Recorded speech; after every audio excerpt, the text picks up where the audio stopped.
Bonjour à toutes et à tous, je m'appelle Valentina et je suis très contente d'être ici avec Marc, qui est mon beau-père et quelqu'un d'extraordinaire. Je suis très contente d'être ici avec lui parce que pour moi il est un ami, plus que mon beau-père, il est pour moi un ami. Et il est ici pour nous partager un peu son histoire parce que lui, comme vous le voyez, il a surmonté la maladie du cancer du cerveau. Oui, tout à fait. Et maintenant, je voudrais vraiment qu'il nous partage qu'est-ce qu'il a fait pour surmonter ça et comment il a cette puissance, quoi, que je pense qu'il faut vraiment garder dans notre esprit. Et bon, voilà, on a Marc Trogoff ici avec vous, avec moi. Et bon, Marc, bienvenue et merci, pour ton temps. C'est très gentil, il n'y a pas de souci. Je vais essayer de répondre au plus court et au mieux sur ma situation, car la première question, c'est effectivement ce qui a été posé. Comment fait-il ou comment a-t-il fait pour rebondir d'une situation comme celle-ci? Parce que c'est vrai que c'est pas anodin d'avoir un cancer du cerveau. Déjà de l'apprendre, ça peut diminuer certaines personnes. Alors moi je dirais en première partie, ne vous laissez pas entraîner vers le fond, parce que vous apprenez que vous avez quelque chose qui est grave. Il nous appartient à tous de tracer un nouveau chemin dans la situation dans laquelle nous sommes. À savoir que quand j'ai appris que j'avais un cancer, d'abord je n'y ai pas cru. D'abord, bien sûr que je savais que c'était vrai, je ne pouvais pas le nier, mais j'ai fait comme si ça n'existait pas. J'ai pas voulu changer ma vie, mes relations, mes rapports humains, parce que j'avais cette maladie qui était effectivement une maladie grave, et même parfois même terrassante pour beaucoup de mes contemporains. Alors, j'ai pas cru, j'ai pris cette décision de ne pas vouloir y croire, j'ai continué mon chemin comme je voulais l'entendre, comme je voulais le faire, avec des projets. J'ai mis d'autres projets au jour et je veux encore les atteindre parce que j'ai pas fini, je n'ai pas terminé d'exister. J'ai encore à faire des choses pour moi, pour les miens, pour mes petits-enfants, etc. Je veux prouver qu'on peut encore avancer, même si on est frappé d'une maladie grave. Et t'as quel âge maintenant? Je suis dans ma 80e année. Je vais avoir 80 ans dans l'année, là. Et l'âge, même l'âge ne compte pas parce qu'en fait, tout dépend des aspirations que nous avons et de la vie qu'on veut mener. En fait, il y a un quotidien. Il y a un quotidien, il faut se prendre en charge. Il ne faut jamais pleurer. Il ne faut jamais pleurer sur son sort. Une petite parenthèse dans l'interview. J'ai même gagné énormément d'empathie. D'empathie, ça veut dire de chaleur humaine, envers mes contemporains, envers les gens que je croise dans la rue, qui sont, eux, parfois en fauteuil roulant, qui ont 20 ans, qui ont 30 ans, qui ont 40 ans. Donc moi, j'ai pas le droit de me plaindre. J'ai franchement pas le droit de me plaindre, puisque je vis encore comme avant. J'ai pas d'interdit. J'ai aucun interdit, absolument aucun. Je m'en suis aucun fixé d'interdit.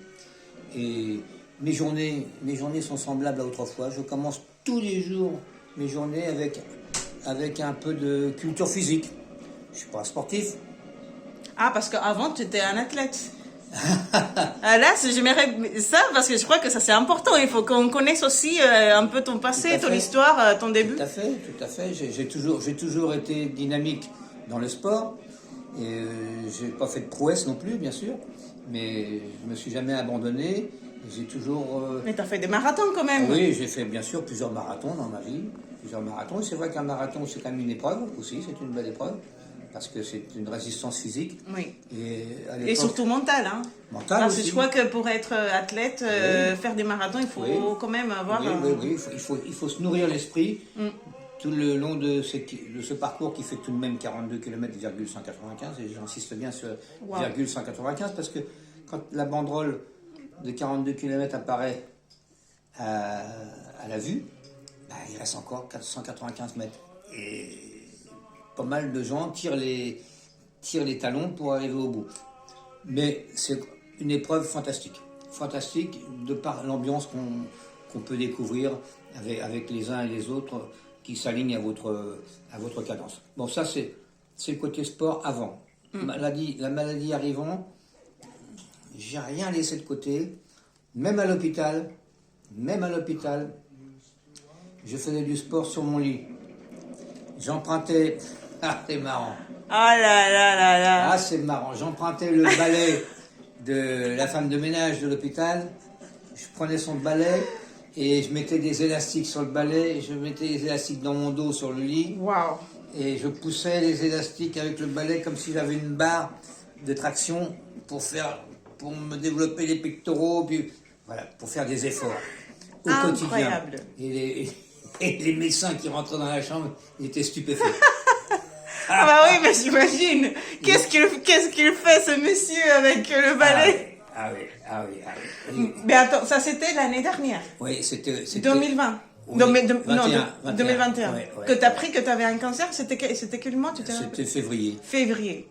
Et là, on est en janvier 2022 et t'as quand même surmonté complètement le cancer. Largement. Un cancer de cerveau. Hein. Largement. C'est pas n'importe quoi. Largement, et même quand j'étais hospitalisé, j'ai gardé un excellent souvenir du personnel hospitalier, les infirmières, les médecins. Et je me sentais même là-bas comme dans un club de vacances. J'étais comme dans un club de vacances parce que j'ai jamais cru que j'étais à l'hôpital, j'ai jamais cru que je souffrais, jamais. Waouh. Jamais. Non, mais ça, c'est extraordinaire ce que tu racontes. Hein. Donc aujourd'hui, l'année a passé. J'ai appris il y a 3 semaines en arrière que les chirurgiens là-bas m'ont dit que j'étais en rémission. Rémission, ça veut dire tout simplement que j'ai une charge de médication qui est diminuée. J'ai plus de chimiothérapie, j'en ai plus pour l'instant. Bon, c'est vrai que la chimiothérapie a pour objet bénéfique de nettoyer les particules du cerveau qui seraient effectivement encore encombrées. Bon, ça c'est fini, ça veut dire que c'est propre, ça veut dire que la voie est libre, ça veut dire qu'on peut encore formuler des espoirs. Oui. Voilà, donc la mission est faite. Pour moi, j'ai toujours dit que rémission n'était pas guérison, parce que j'ai fait un jeu de mots de liaison, voilà, mais ça va vers la guérison. Moi, je dois être suivi toujours par des médecins de la Salpêtrière à Paris, la Pitié. Au passage, ce sont des gens extraordinairement aimables, affables, comme tout, qui sont près des patients.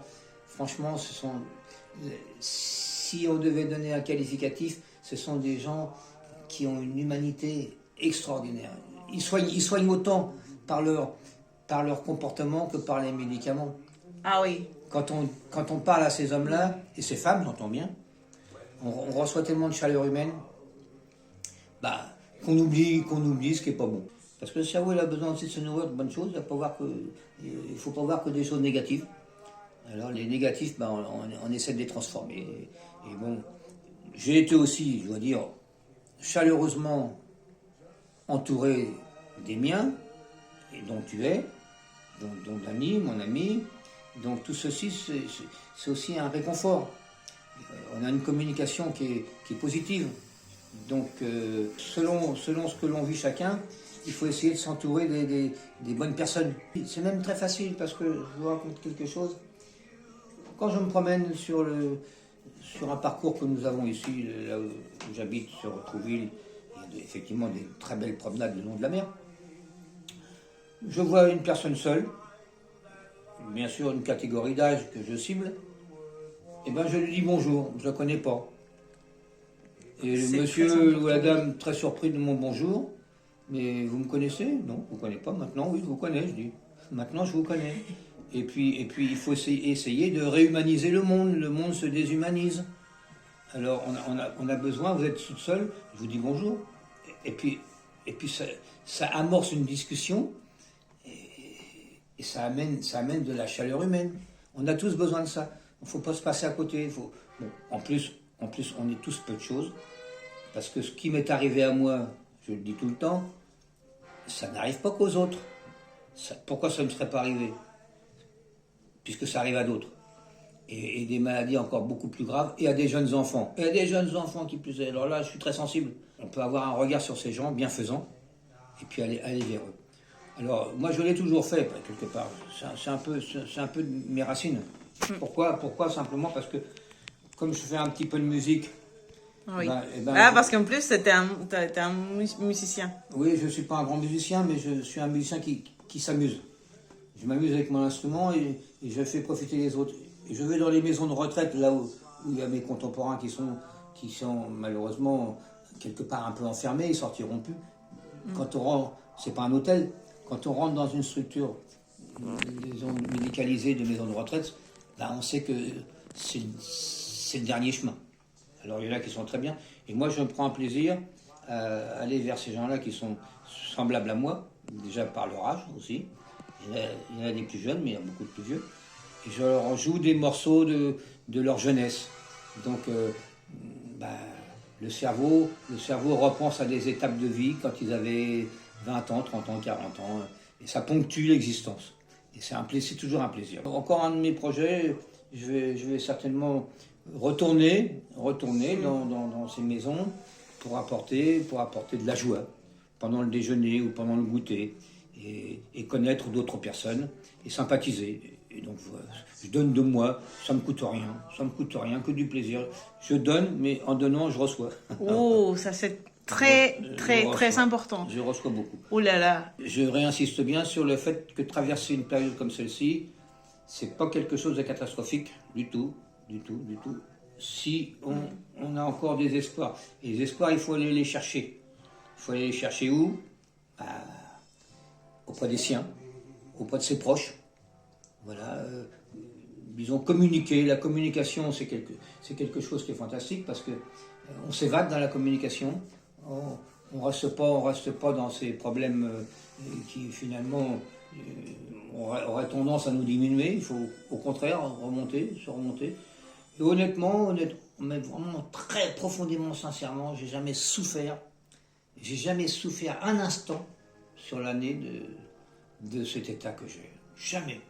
Je dirais pas que je suis content, mais quelque part, c'est un trait de vie dans ma vie que je ne peux pas oublier maintenant. Je ne sais pas ce qui me reste à vivre. Je n'oublierai pas, parce que c'est beau. J'ai bien vécu, en bonne santé pendant 78-79 ans. J'ai bien vécu, j'étais toujours en bonne santé. D'ailleurs, beaucoup l'auraient acheté ma santé, parce qu'ils me disaient toujours « T'as une grande forme ». Oui, c'était vrai. Encore, elle rebondit, elle revient tranquillement. Donc, j'ai traversé la phase 1, très bonne santé, et cette phase-là, ça a plongé. Mais j'ai fait tout ce qu'il faut pour que ça remonte, et ça repart. Et j'ai jamais souffert, j'ai jamais eu mal, j'ai jamais eu une douleur. C'est absolument incroyable de dire ça, mais j'ai jamais eu une douleur. Ça m'est jamais de douleur. Jamais de douleur, du tout. Et je rebondis. Et l'espoir est encore chez moi. Maintenant, on arrive maintenant sur une année nouvelle. Nous sommes demain en février, le printemps va renaître. La nature, je veux encore recommunier avec la nature parce que j'aime bien la nature, j'aime bien les grandes promenades, j'aime bien tout ça. C'est formidable. Franchement, n'ayez pas peur, même si vous avez un cancer. C'est le mot cancer, c'est la connotation qu'on a de l'idée de dire cancer égale mort. C'est faux. C'est pas possible, c'est faux. Non, le cancer, c'est un bobo. C'est un bobo. Moi, j'avais une tumeur au cerveau qui faisait 5,5 cm dans le cerveau. Le chirurgien, quand il m'a vu, il m'a dit, devant l'écran où la tumeur apparaissait, il m'a dit, voilà, votre tumeur, elle est là. Je m'engage à vous la sortir, là où elle est placée, et vous aurez une vie normale derrière. Vous me signez votre décharge, je dis tout de suite. Boum. Waouh. Marc, et voilà. C'est incroyable comme histoire. Et ça, pendant que tu parlais, j'ai ressenti quelque chose. Est-ce que quand on vit un épisode comme ça, de difficile, de surmonter une maladie comme le cancer, et là que tu viens de me dire que quand tu te promènes sur Trouville et tu parles aux gens, oui, tu vois que... Tout le monde.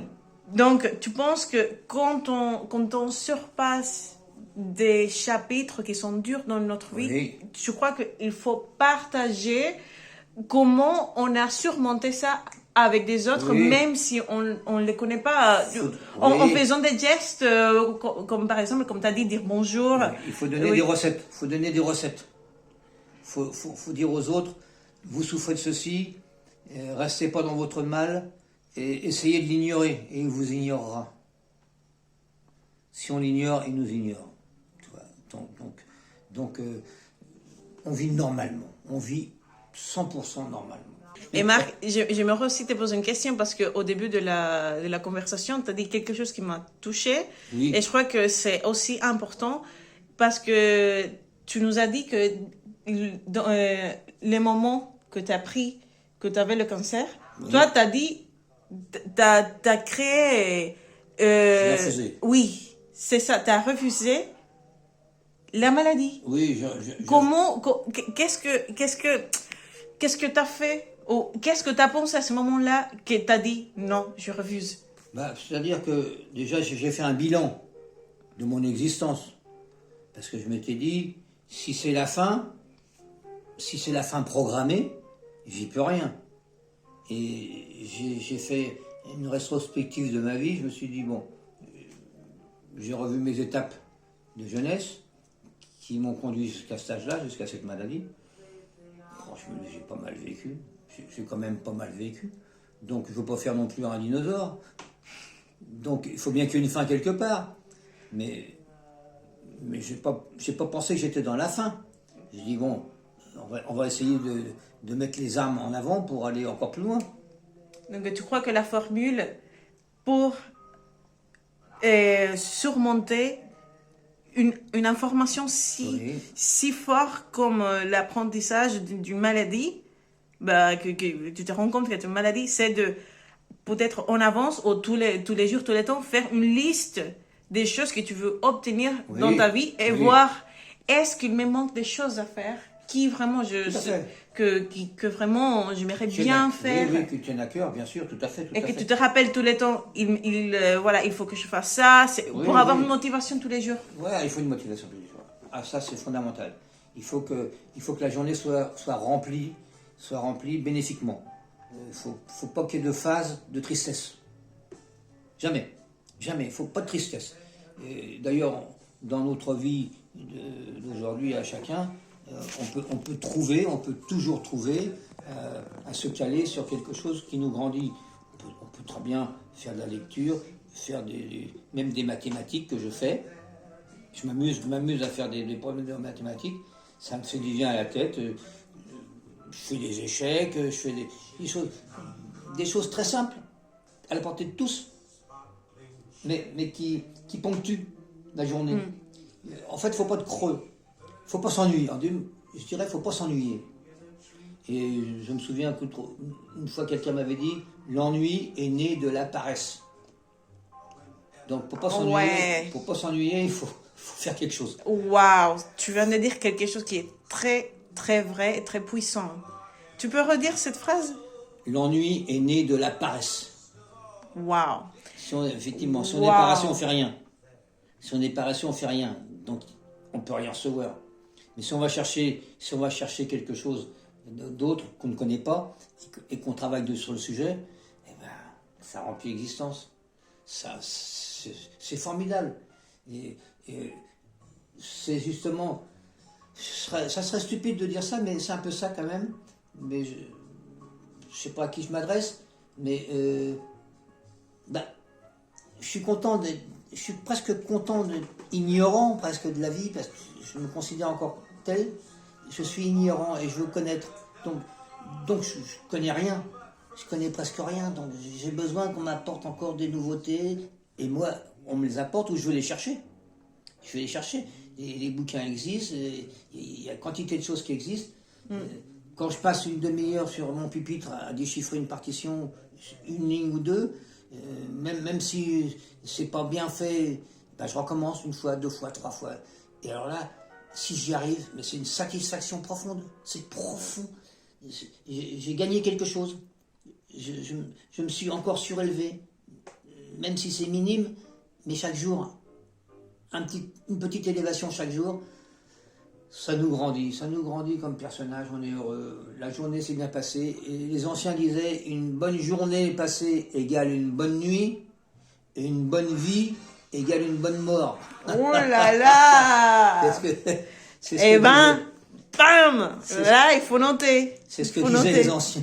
Eh ben, non, c'est important. Très important. Waouh! Bon, Marc, un dernier message pour tous les gens qui ont besoin de courage qui sont, tu sais, avec cette situation actuelle, que je comprends que c'est pas facile d'avoir du courage tous les jours. Donc, du courage, oui, mais alors je dis à tous mes amis qui sont dans mon cas, le courage, ils l'ont.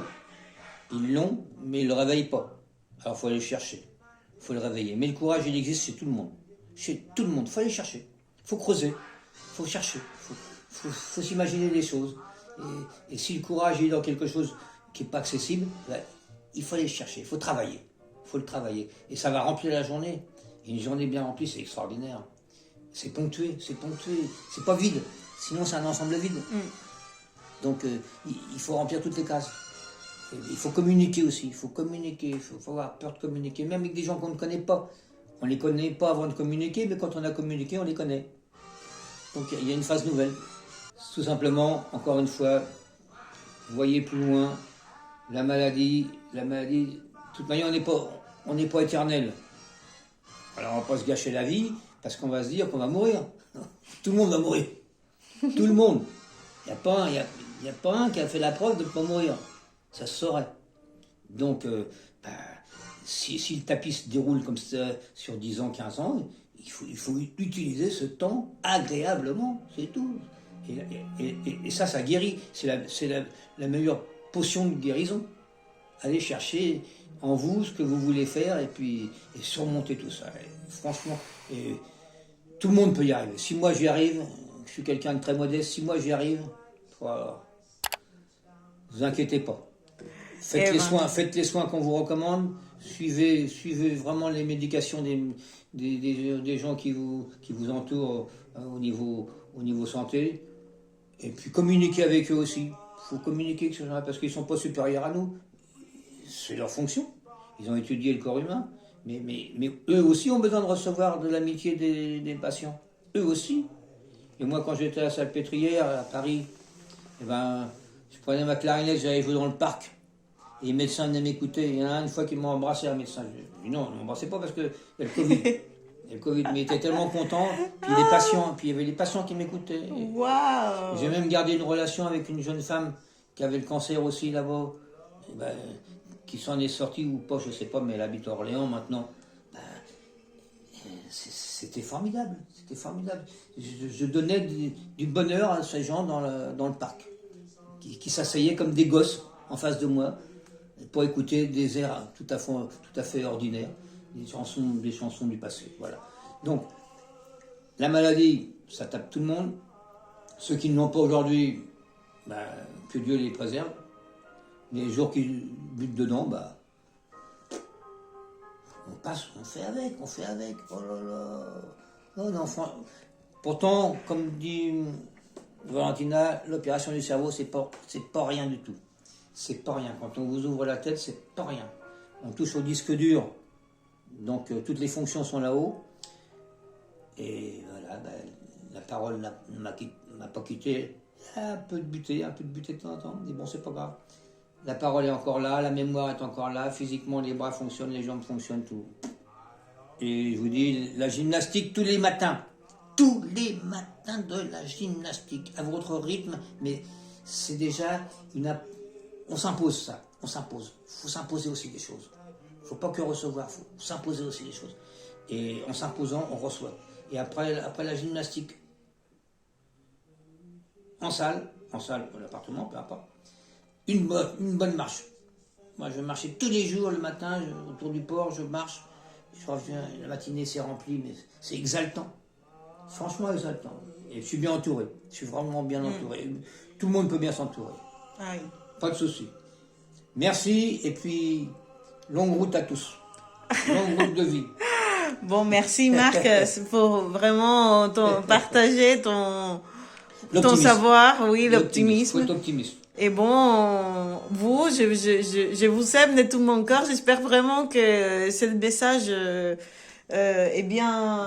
Vous pénètre. Oui. Et bon, et pour moi, je crois que pour finir, j'aimerais vous dire que la maladie la plus puissante de tous, c'est pas le cancer, c'est pas le sida, c'est pas le Covid, c'est la peur. Donc, exactement. si on surmonte la peur et on surmonte toutes les choses que le cerveau nous dit, tu sais, les pensées, on va pas, je vais pas y arriver, c'est très dur, c'est très compliqué. Faut être positif. Il faut être positif. Et pour moi, être positif, c'est vraiment un style de vie, c'est avoir de courage, parce que on vit tellement de galères dans la vie, que de choisir la positivité, vraiment, c'est un acte de courage. Donc voilà, merci pour nous avoir écoutés et on se voit prochainement. Merci, ciao.